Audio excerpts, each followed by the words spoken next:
Elizabeth, Mary's cousin, teaches us something today about how hope changes our perspective. She recognizes what is at work in Mary's life, acknowledging that the child in her womb was destined for something wondrous, something miraculous, and something holy. But even as she could not yet see it, her hope allowed her to express not only a prayer of praise, but it allowed her to recognize and have a vision that changed how she was living.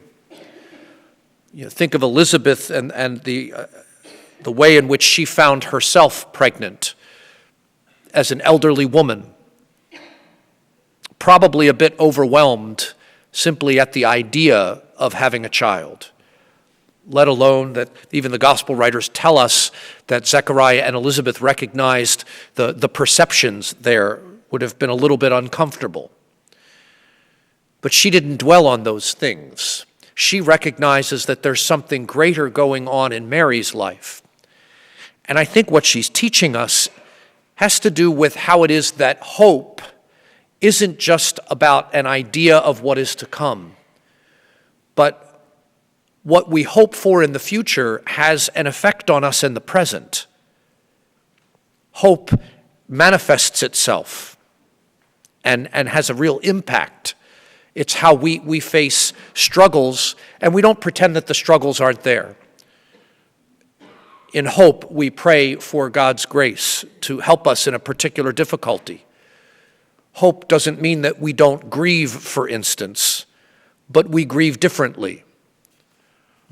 You know, we don't whine and complain. We still endure pain and suffering and difficulty and hardship, but we do so differently because we have hope. And that's this great virtue that guides everything we do as followers of Jesus. Because being a follower of Jesus doesn't prevent us or protect us from hardship or difficulty. In fact, at times we face more. We face the persecution for the faith in many ways, large and small, at different moments in different contexts in our lives. But we do so and we face those things differently because we have hope. We sing it with the psalmist today. Exult in the Lord, you just. Sing to him a new song. We give thanks even in the midst of difficulty. It's not a Pollyanna-ish way of kind of pretending that nothing's wrong or deluding ourselves that things aren't hard or difficult or painful or sad. But hope changes how we do those things. Hope becomes the great backbone of the season of Advent as we root ourselves in the stance of what is to come and how what is to come can affect us in the present. So let us today think a little bit about what hope does.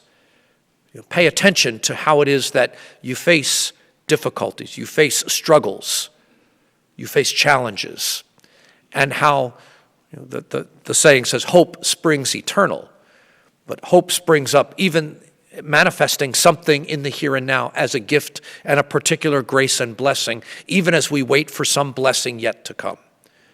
We give thanks for that promise and the reality of what God's presence does to us to build us up, to enable us to be strong, to endure, to persevere, and to continue longing for what is to come.